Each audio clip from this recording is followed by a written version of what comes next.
curious, authoritative. To unite a scattered and vulnerable human race, the Emperor designed the ultimate generals. He created 20 genetically engineered demigods, known as the Primarchs, incubating them in a secret laboratory on Terra. But before his creations could be utilized, the project was sabotaged. The infant Primarchs were ripped from their pods and violently scattered through the warp, crashing down onto drastically different, hostile planets across the galaxy. The infant Primarchs grew up under the influence of brutal warlords and tyrants. These hostile environments forced their highly absorbent minds to internalize the traumas, massive egos, and fierce planetary loyalties of their adoptive homes. By the time the Emperor reclaimed them, the damage in some was already irreversible. This diagram illustrates the initial failure. The 2nd and 11th Legions were wiped from Imperial records entirely, leaving only 18 active nodes to lead the Great Crusade. The Emperor filled his high command with 18 highly volatile variables, each harboring the specific psychological flaws that would eventually tear the galaxy apart. The fracture point occurred when the Emperor appointed his favored son, Horus, as War Master. Tasked with leading the Imperium's crusade while the Emperor retreated to Terra for a secretive project, Horus grew resentful, feeling abandoned and unappreciated by his creator.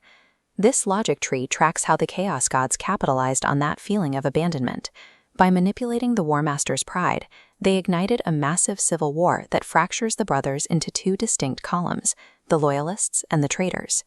The first group of traitors sought out the rebellion to satisfy a love for brutality. Angron, Perturabo, and Mortarion, raised as oppressed slaves and bitter tyrants, thrived in the carnage of attritional warfare, making them the primary muscle for the rebellion. A second group fell to internal obsession. Fulgrim's pursuit of absolute perfection, Kurz's descent into madness-inducing visions, and Lorgar's desperate search for a god to worship all provided easy pathways for the corruptive influence of chaos to take hold.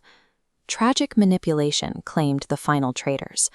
Magnus the Red was forced into exile after his attempt to warn the Emperor accidentally shattered Terra's psychic defenses.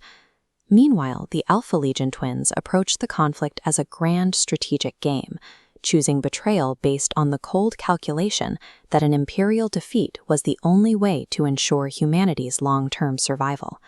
This was a spiritual defection. By pledging themselves to the ruinous powers of chaos, these Primarchs allowed their souls to be rewritten. Their inherent tactical traits mutated into grotesque, demonic reflections of their former selves.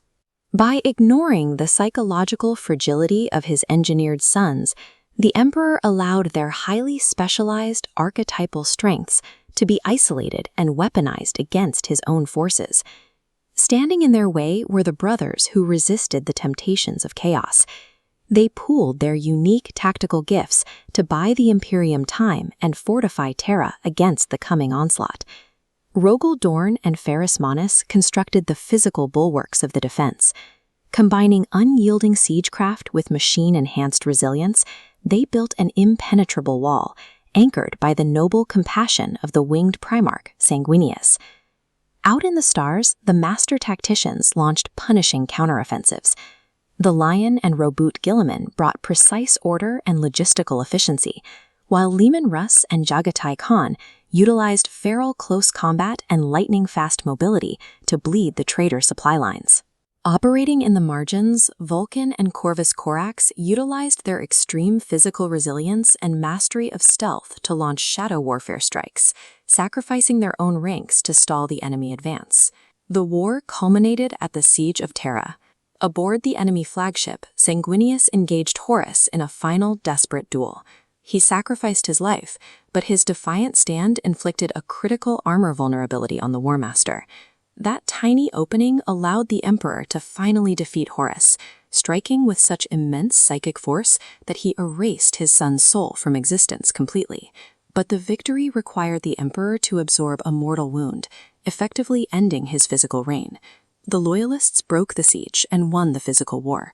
However, the sheer scale of the galactic attrition, compounded by the permanent incapacitation of their creator, left the human race leaderless and crippled. In the immediate aftermath of the Heresy, the Emperor's dream of a united, science-driven galaxy died. It was quickly replaced by a permanently fractured and fearful Imperium. This quadrant chart maps the ultimate fate of the surviving traitors. Having fully succumbed to the warp, they ascended into immortal daemon princes, binding themselves and their corrupted legions in eternal servitude to the 4 chaos gods. The remaining Loyalists vanished from the galaxy entirely over the following centuries. They were systematically killed in combat, disappeared on mysterious quests, or threw themselves directly into the warp on endless missions of vengeance. The Imperium fought alone for 10 millennia. In the 41st millennium, the stasis fields finally deactivated, as Roboute Guilliman and the Lion experienced a miraculous awakening to lead humanity once again. They stepped out of stasis to find the rational, secular empire they bled to build had devolved into a stagnant, bureaucratic nightmare, suffocated by the exact kind of hyper-religious fanaticism their father had strictly forbidden.